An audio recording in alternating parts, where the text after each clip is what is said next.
দেখো আগের ক্লাসে আমরা বয়েলের সূত্র পর্যন্ত কমপ্লিট ক্লাস করে নিয়েছিলাম। আজকে আমরা চার্লসের সূত্রটা পড়বো। চাপ সংক্রান্ত কি পড়বো না চাপ সংক্রান্ত যে চার্লসের সূত্রটা আছে, ঠিক আছে, চার্লসের সূত্রটা আজকে আমরা জানবো।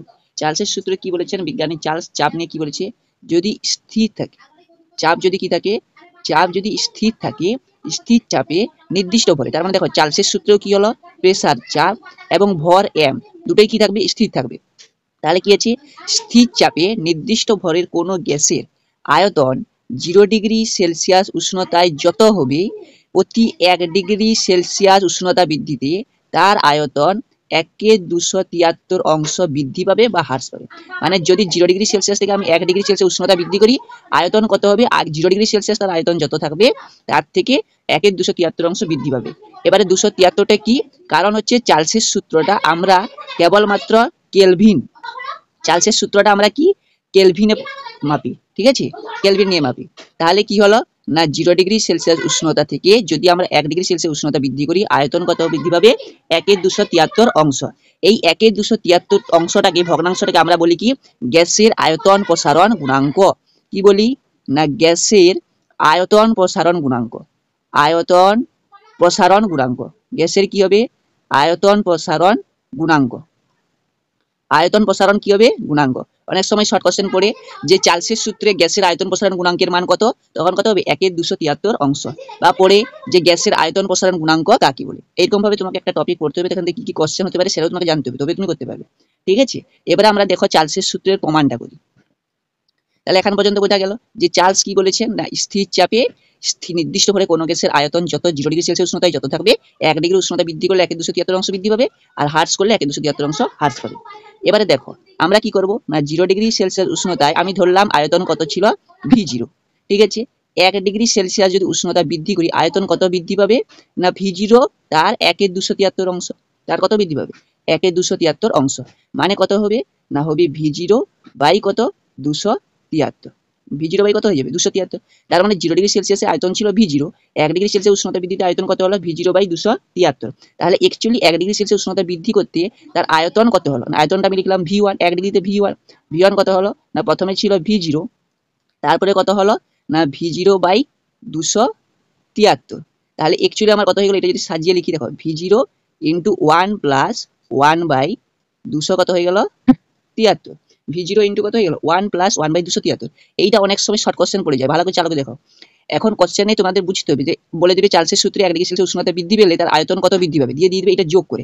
এটা যোগ করলে কত হয়ে যাবে এখানে 273 প্লাস কত হয়ে যাবে 274 বাই 273, মানে V0 ইন্টু 274 বাই 273। তখন তোমরা বলবে যে পারিনি, ঠিক আছে, এরকম করলে হবে না।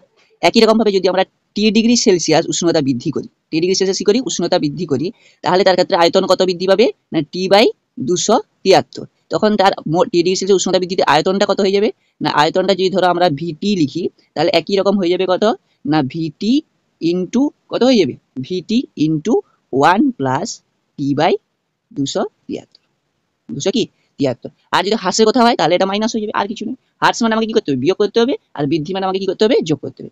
তাহলে কত হয়ে যাবে সরি V0, এটা হয়ে যাবে V0। তাহলে VT সমান কত হয়ে গেল V0 into 1 plus T by 200 কি 73। তাহলে 0 ডিগ্রি সেলসিয়াস উষ্ণতার আয়তন ছিল V0, 1 ডিগ্রি সেলসিয়াস উষ্ণতা বৃদ্ধি করতে কি বলেছি তার আয়তন 1/273 অংশ বৃদ্ধি হবে, মানে V0 বাই 273। তাহলে V1 সমান আমরা কি হলো আগে ছিল V0 পরে হয়ে গেল V0 বাই 273, মানে V0 ইন্টু 1 প্লাস 1 বাই 273। তাহলে T ডিগ্রি সেলসিয়াস উষ্ণতা বৃদ্ধিতে আয়তন কত পাবে T বাই 273। তাহলে অন্তিম আয়তন VT সমান কত হয়ে যাবে V0 into 1 by T by 1 plus T by 273। বোঝা গেল।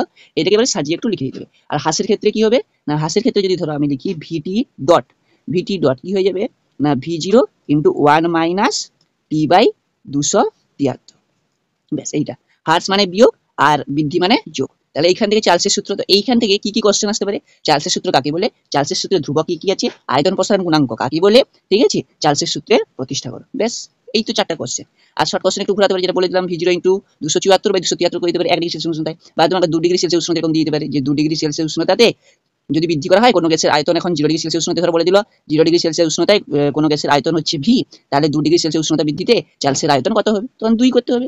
V0 জায়গায় কত বসে যাবে V, তাহলে 1 প্লাস কত হয়ে যাবে 2 বাই 273, ব্যাস হয়ে গেল।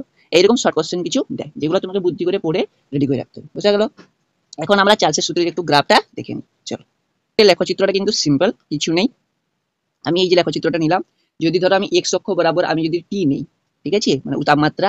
আর ওয়াই অক্ষ বরাবর যদি আয়তন নেই, আর কি কি স্থির আছে বলেই দিয়েছি, প্রেসার আর কি ভর, চাপ এবং তার কি ভর স্থির থাকবে চার্লসের সূত্রে।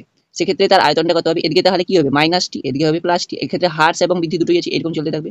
যত আমি উষ্ণতা বৃদ্ধি করবো আয়তন কি হবে, বৃদ্ধি পেতে থাকবে। 1/273 করে কি করতে হবে, বৃদ্ধি পেতে থাকবে। তো এরকম যেতে থাকবে, ঠিক আছে। আর যত উষ্ণতা হ্রাস করবো তত কি হবে, আয়তন ডিক্রিজ হতে থাকবে, ঠিক আছে। এখানে এসে যে টাচ করবে কত হয় না -273, -273 এসে তার আয়তন কি হয়ে যাবে, আয়তন কি হয়ে যাবে, শূন্য হয়ে যাবে।